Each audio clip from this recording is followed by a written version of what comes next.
नमस्ते, good morning. एक बार फिर से केपी कॉलेज की ऑनलाइन क्लास में आपका स्वागत है। आज हम बीए द्वितीय वर्ष का टॉपिक सल्तनतकालीन इतिहास भाग 11 लेकर आपके सामने उपस्थित हुआ हूँ और भाग 11 के अंतर्गत अलाउद्दीन खिलजी के साम्राज्य विस्तार या विजय अभियान के बारे में विस्तार से अध्ययन करेंगे कि अलाउद्दीन खिलजी ने किन किन राज्यों पर अपना आधिपत्य स्थापित किया। अलाउद्दीन खिलजी का प्रारंभिक जीवन की अगर बात करें तो इतिहास में उल्लेख मिलता है कि अलाउद्दीन खिलजी का जो जन्म हुआ था वो 1267 ईस्वी को हुआ था। अलाउद्दीन खिलजी के पिता का नाम था शिहाबुद्दीन। क्या नाम था? शिहाबुद्दीन अलाउद्दीन खिलजी के पिता का नाम था। आगे और उल्लेख मिलता है कि अलाउद्दीन खिलजी के पिता शिहाबुद्दीन की अल्प आयु के अंतर्गत उनका क्या हो जाता है? निधन हो जाता है। तो इसी अलाउद्दीन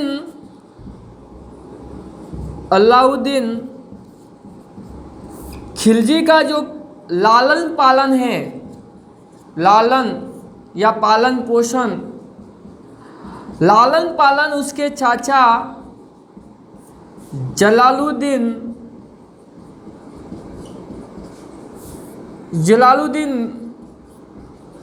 खिलजी के द्वारा किया जाता है।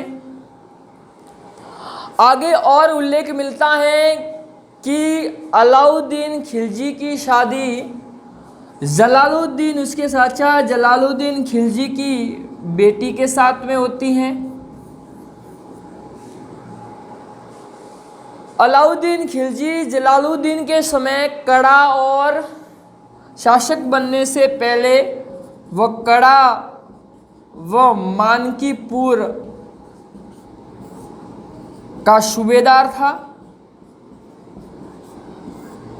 जलालुद्दीन के समय जलालुद्दीन की बेटी के साथ में अलाउद्दीन खिलजी का निकाह या शादी होती है।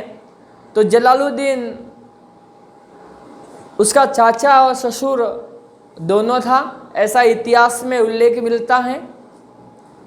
यही अलाउद्दीन खिलजी एक दिन मौका पाकर अपने चाचा जलालुद्दीन की हत्या करने के बाद में 1200 सिन्नू के अंतर्गत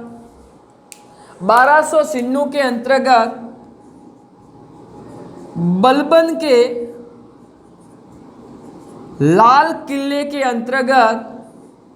के लाल किले में इसका राज्याभिषेक होता है। अलाउद्दीन खिलजी का बहुत इम्पोर्टेंट प्रश्न है कि अलाउद्दीन खिलजी का राज्याभिषेक कहाँ पर हुआ था? दिल्ली के बलबन के लाल किले के अंतर्गत अलाउद्दीन खिलजी का राज्याभिषेक हुआ था। आगे और उल्लेख मिलता है कि अलाउद्दीन खिलजी है वो एक महत्वाकांक्षी व्यक्ति था। वो सिकंदर के भांति पूरे विश्व पर अपना राज करना चाहता था, पूरे विश्व को विजित करना चाहता था। उसके सपने देखता है। सपने वो नहीं होते जो नींद में आते हैं, अरे सपने तो वो होते हैं जो नींद नहीं आने देते। फिर भी वो सिकंदर, इसलिए अलाउद्दीन खिलजी को एक उपाधि दी थी, सिकंदर ए शानी की उपाधि से नवाजा गया। किसको उपाधि थी? सिकंदर शानी की, अलाउद्दीन खिलजी की, क्योंकि वह पूरे विश्व पर अपना राज करना चाहता था। अलाउद्दीन खिलजी के साम्राज्य विस्तार के प्रमुख कारण थे वो एक तो दिल्ली के आसपास क्षेत्र पर अपना नियंत्रण स्थापित करना चाहता था और दूसरा कारण था कि वो अपने धर्म का प्रचार करना चाहता था अलाउद्दीन खिलजी। आगे और उल्लेख मिलता है कि अलाउद्दीन खिलजी ने अपने साम्राज्य विस्तार दिल्ली के आसपास जितने भी, जैसे ही वो अलाउद्दीन खिलजी 1296 में दिल्ली का शासक बनता है तो दिल्ली के आसपास जितने भी हिंदू राज्य हैं उन पर अपना नियंत्रण स्थापित करना चाहता था। कौन? अलाउद्दीन खिलजी, जिसके नियंत्रण स्थापित करने के लिए वो साम्राज्य विस्तार की नीति अपनाता है और इसी साम्राज्य विस्तार की नीति के कारण वो सबसे पहले आक्रमण करता है। उसने साम्राज्य विस्तार को उन्होंने 2 भागों के अंतर्गत विभाजित किया था, उत्तर भारत की विजय और दूसरी थी दक्षिण भारत की विजय। आज हम सबसे पहले उत्तर भारत की विजय के बारे में पढ़े तो सबसे पहले अलाउद्दीन खिलजी का जो आक्रमण था वो था गुजरात के विरुद्ध। किसके विरुद्ध? अलाउद्दीन खिलजी ने सबसे पहला जो अभियान चलाया था अलाउद्दीन खिलजी ने, वो गुजरात के विरुद्ध चलाया था, जो उत्तर भारत का एक राज्य है। उस समय गुजरात की राजधानी थी अनहिल वाड़ा और इसी राजधानी पर एक राजा विराजते थे, राजा बघेलकर्ण, और उनकी पत्नी का नाम था कमला देवी। गुजरात की राजधानी अनहिलवाड़ा है, यहाँ के राजा बघेलकर्ण हैं, उनकी पत्नी का नाम कमला देवी था। अलाउद्दीन खिलजी पहला अभियान गुजरात के विरुद्ध चलाता है। उसके 2 सेनापति नुसरत खा व उल्लुक खा के नेतृत्व में एक विशाल सेना अलाउद्दीन खिलजी गुजरात के लिए रवाना करता है और इस गुजरात में राजा, यहाँ के सेनापति नुसरत का उल्लू खां थे। गुजरात अभियान के दौरान इन गुजरात के शासक राजा बघेल और अलाउद्दीन खिलजी के सेनापति नुसरत का और उल्लू खां के मध्य एक घमासान युद्ध होता है। इस युद्ध में राजा बघेल को पराजय का सामना करना पड़ता है और वह दक्षिण के राजा रामचंद्र के दुर्ग में शरण लेता है राजा बघेल। और इस युद्ध में अलाउद्दीन खिलजी के सेनापति उल्लू खां और नुसरत खां को हाथ लगती है उनकी पत्नी कमला देवी, और ये सेनापति कमला देवी को बनाते हैं और बंदी बनाने के बाद में वह अलाउद्दीन खिलजी को भेंट करते हैं और अलाउद्दीन खिलजी से कहते हैं कि हजूर, हम आपके लिए एक उपहार लेकर आए हैं। इसके बाद में अलाउद्दीन खिलजी राजा बघेलकर्ण की पत्नी कमला देवी के साथ में ये अलाउद्दीन खिलजी क्या करता है? निकाह करता है। इसी गुजरात विजय में अलाउद्दीन खिलजी को एक मराठा महिला भी प्राप्त होती है जिसका नाम है सिमना। सिमना नाम की एक महिला अति सुंदर उसे प्राप्त होती है। वो सिमना को भी उनके सेनापति अपने साथ में लेकर आते हैं और अलाउद्दीन खिलजी इसके साथ में भी निकाह करता है। जब सिमना वह दिल्ली में आकर देखती हैं तो अलाउद्दीन खिलजी की इतनी पत्नियों को देखकर वो हैरान रह जाती हैं। कई इतिहासकार कहते हैं कि अलाउद्दीन खिलजी की इतनी पत्नियां थी कि स्वयं अलाउद्दीन खिलजी को भी पता नहीं था कि उसकी कितनी पत्नियां हैं। फिर इसके बाद में बहुत दुखी होती है सिमना बेगम और उसे अपने आप के ऊपर पश्चाताप होने लगता है, क्योंकि उसने एक सूबेदार अलाउद्दीन खिलजी का सूबेदार एक मंगोली के प्रेम प्रस्ताव को ठुकरा दिया था। ये सिमना बेगम अलाउद्दीन खिलजी का एक वफादार सैनिक मंगोली के साथ अधिक प्रेम करती थी और दोनों एक दूसरे से प्रेम करते हैं, लेकिन अलाउद्दीन खिलजी इस दोनों के मध्य प्रेम में एक गाठा बन जाता है।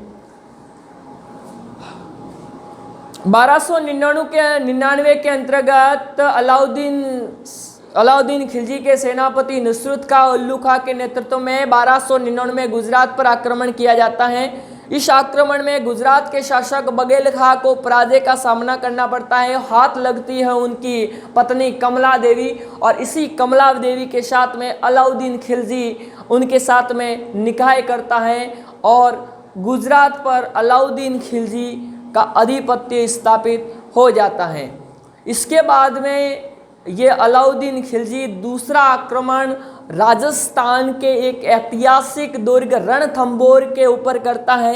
एक इतिहासकार अबुल फजल नामक इतिहासकार कहते हैं कि राजस्थान के सभी दुर्ग हैं वो नंगे हैं, लेकिन केवल रणथंभौर का दुर्ग है वो बख्तर बंद यानी बहुत बंद है, क्योंकि वो 7 पहाड़ियों से घिरा हुआ एक दुर्ग है जो इतना मजबूत है कि उस पर आसानी से दुश्मन आक्रमण नहीं कर सकता है, ऐसा अबुल फजल ने कहा था। चलो आज अभी रणथंभौर के बात करेंगे। दूसरा अभियान अलाउद्दीन खिलजी चलाता है रणथंभौर के ऊपर। रणथंभौर दूसरा अभियान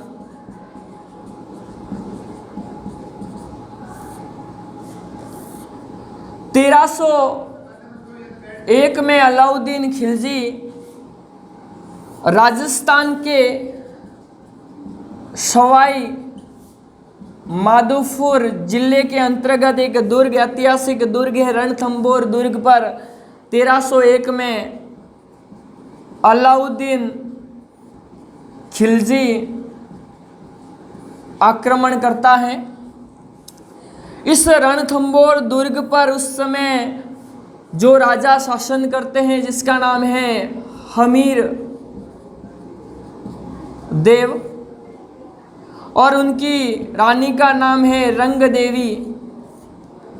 हमीर देव यहाँ विराजते हैं रणथंभौर दुर्ग के अंतर्गत रंग देवी और हमीर देव।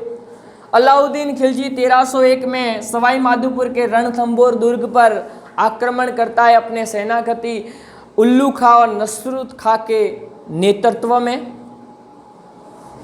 अलाउद्दीन रणथंभौर पे आक्रमण का प्रमुख कारण था इस किले का सामरिक महत्व था। अगर कहीं जाना है तो इस किले से होकर गुजरात जाना है तो जाना होता था, तो इस किले का बहुत बड़ा सामरिक महत्व था। दूसरा, साम्राज्य विस्तार के कारण उन्होंने आक्रमण किया और तीसरा कारण ये भी हो सकता है कि यहाँ के शासक हमीर देव एक हठीला पर्वती का व्यक्ति था। उसने उनके कहीं मंगोल सेनापतियों को आश्रय दिया था। अलाउद्दीन खिलजी ने कई बार उनसे कहा कि हमारे सैनिकों को हमें हमारे जो विद्रोही सैनिक हैं मंगोल सैनिक उनको सौंप दिया जाए, लेकिन हमीर देव ने सख्त मना कर दिया कि मैं मेरी शरण में आए हुए लोगों को किसी के अधीन में नहीं सौंपता हूँ कि एक बार वचन देने के बाद में या तो मेरे प्राण जाते हैं या फिर वचन जाते हैं, ऐसा हमीर देव ने कहा। ये सभी बात तो नहीं मानने के कारण ये अलाउद्दीन खिलजी रणथंभौर के दुर्ग पर आक्रमण करता है। अलाउद्दीन खिलजी रणथंभौर के दुर्ग का घेरा डालता है और ये घेरा 1 वर्ष तक चलता है। जब अलाउद्दीन खिलजी को एक सफलता प्राप्त नहीं होती है तो वो कूटनीति या सल कपट का सहारा लेता है? कौन?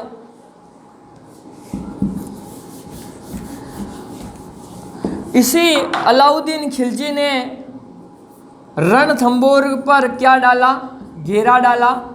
ये घेरा 1 वर्ष तक चलता है, उसको सफलता नहीं मिलती है। तो अलाउद्दीन खिलजी सल और कपट का सहारा लेता है और सल कपट के द्वारा वो हमीर देव के प्रधानमंत्री रणमल को अपनी ओर मिलाता है और रणमल को प्रलोभन देता है कि ये दुर्ग जीतने के बाद में हम आपको रणथंभौर का शासक बनाएंगे। तो रणथंभौर अलाउद्दीन खिलजी के पक्ष में चला जाता है।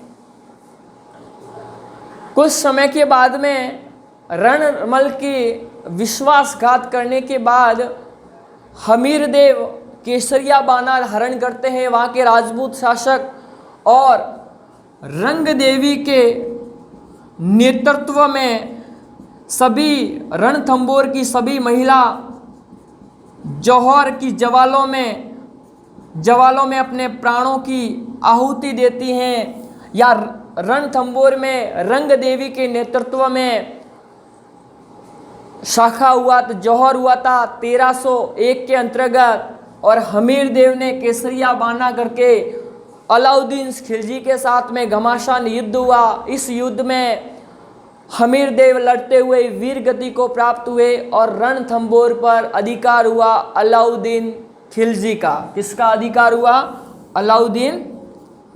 अलाउद्दीन खिलजी का क्या हुआ? खिलजी का अधिकार हुआ 1301 में, और हमीर देव लड़ते हुए वीर गति को प्राप्त हुए।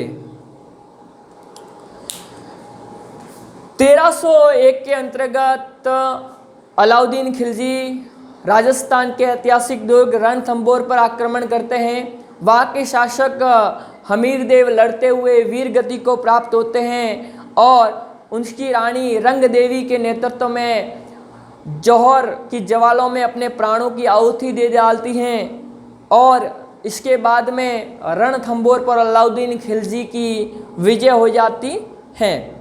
तीसरा आक्रमण अलाउद्दीन खिलजी एक सुदृढ़ दुर्ग चित्तौड़गढ़ दुर्ग पर 1303 में आक्रमण करता है। इतिहासकार कहते हैं गढ़ तो गढ़ चित्तौड़गढ़ बाकी सब गढ़ैया। अब कैसे अलाउद्दीन खिलजी कैसे बहाना बनाकर चित्तौड़ दुर्ग पर आक्रमण करता है? पहला कारण था, कई इतिहासकार कहते हैं कि इस किले का सामरिक महत्व था। ये किला राजपूतों के अधीन रहना एक दिल्ली सल्तनत के लिए एक चुनौती थी। दूसरा कारण लोग कहते हैं कि राणा रतन सिंह की पत्नी पद्मिनी को प्राप्त करना चाहता था। और तीसरा कारण है कि वो अपने धर्म का प्रचार करने के लिए चित्तौड़ के ऐतिहासिक दुर्ग 1303 में इस दुर्ग पर वो आक्रमण करता है। चलो चित्तौड़ का दुर्ग।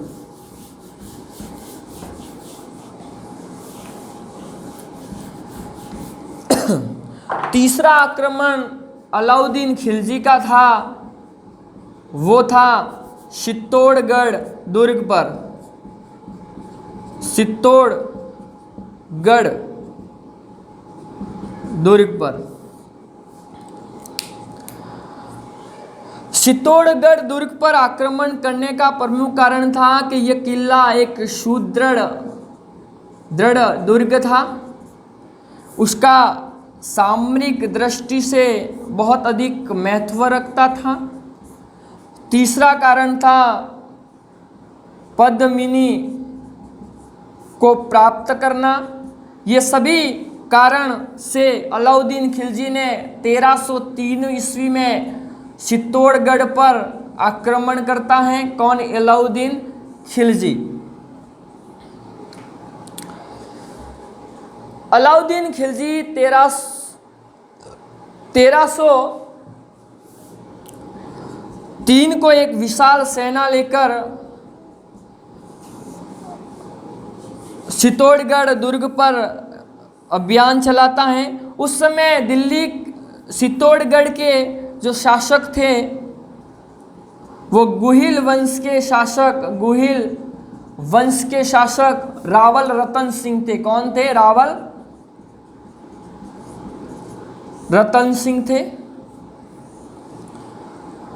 अलाउद्दीन खिलजी और रावल रतन सिंह के मध्य, ये अलाउद्दीन खिलजी हैं, विशाल सेना लेकर गुहिल वंश के शासक रावल रतन सिंह के विरुद्ध विद्रोह करता है। वो यहाँ आकर अलाउद्दीन खिलजी 8 माह तक अलाउद्दीन चित्तौड़ के किले को घेरे रखता है। उससे अगर 8 माह के घेरे के बाद अलाउद्दीन खिलजी को सफलता प्राप्त नहीं होती है तो अलाउद्दीन खिलजी सब छल और कपट का सहारा लेता है और वहाँ पर जल के अंतर्गत गाय और का रक्त मिलवा देता है, जिसके कारण दुर्ग के अंतर्गत पानी की समस्या उत्पन्न हो जाती है। तब राणा रतन सिंह और उनके सेनापति गोरा और बादल केसरिया बाना धारण करते हैं और रानी पद्मावती 363 स्त्रियों के साथ जौहर की ज्वालों में अपने प्राणों की आहुति दे डालती हैं। रानी पद्मावती और राणा रतन सिंह और गोरा और बादल लड़ते हुए वीर गति को प्राप्त हो जाते हैं। इसी प्रकार अलाउद्दीन खिलजी का चित्तौड़ के दुर्ग पर आधिपत्य हो जाता है। इसके बाद में वह कई शासकों को, हिंदू शासकों को मौत के घाट उतार देता है। बर्नी उसके पशुतापूर्ण व्यवहार की कटु निंदा करता है। बर्नी नामक एक इतिहासकार हैं, वो अलाउद्दीन खिलजी की इस पशुतापूर्ण व्यवहार की क्या करता है? कटु निंदा करता है। चित्तौड़गढ़ दुर्ग जीतने के बाद में अलाउद्दीन खिलजी वहाँ का शासन खिज़्र खां को सौंपता है, जो अलाउद्दीन खिलजी का बेटा था, और चित्तौड़ का नाम करता है परिवर्तन और रखता है खिज़राबाद। क्या रखता है? अलाउद्दीन खिलजी ने चित्तौड़गढ़ पर विजय प्राप्त करने के बाद में चित्तौड़गढ़ का नाम रखा था खिज़राबाद। क्या रखा था? खिज़राबाद। 1303 में अलाउद्दीन खिलजी अपनी विशाल सेना लेकर चित्तौड़गढ़ के दुर्ग पर आक्रमण करने के लिए आता है। वहाँ पर 9 माह तक घेरा चलने के बाद जब उनको सफलता हाथ नहीं लगती है तो वहाँ पर इसके बाद में छल और कपट का सहारा लेकर वो चित्तौड़गढ़ पर अपने विजय करता है और विजय करने के बाद में अपने बेटे खिज़्र खां को वहाँ का शासक नियुक्त करता है और चित्तौड़गढ़ का नाम परिवर्तन करके नाम रखता है खिज़राबाद। और उसका चौथा आक्रमण मालवा के विरुद्ध होता है। किसका? अलाउद्दीन खिलजी का। अब हम कल अगले वीडियो के अंतर्गत हम पढ़ेंगे रानी पद्मावती की कहानी क्या थी, कि अभी पढ़ेंगे रानी पद्मावती चित्तौड़गढ़ पर आक्रमण करने का कारण कई इतिहासकार रानी पद्मावती को बताते हैं।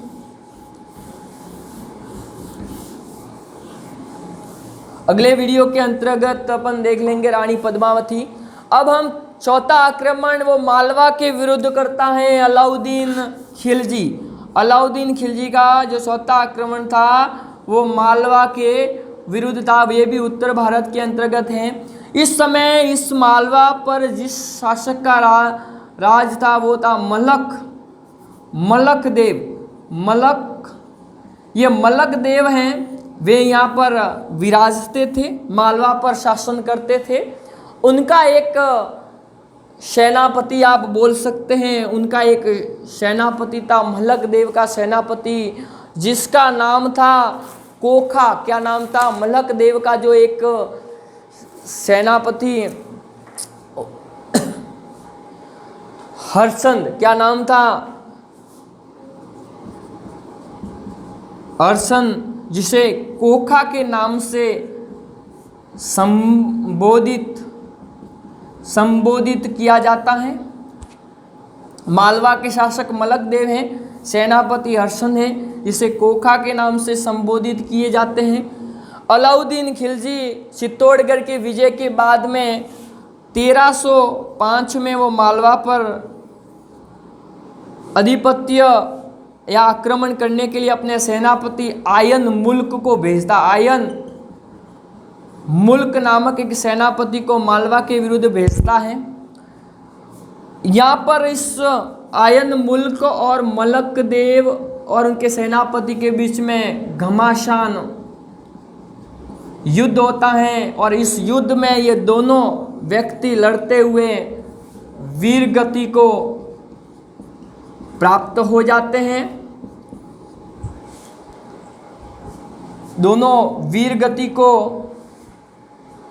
प्राप्त हो जाते हैं और मालवा पर अधिकार होता है अलाउद्दीन खिलजी का। इसके बाद में वो मालवा में भयंकर लूटपाट करते हैं और धन को लूटते हैं अलाउद्दीन खिलजी।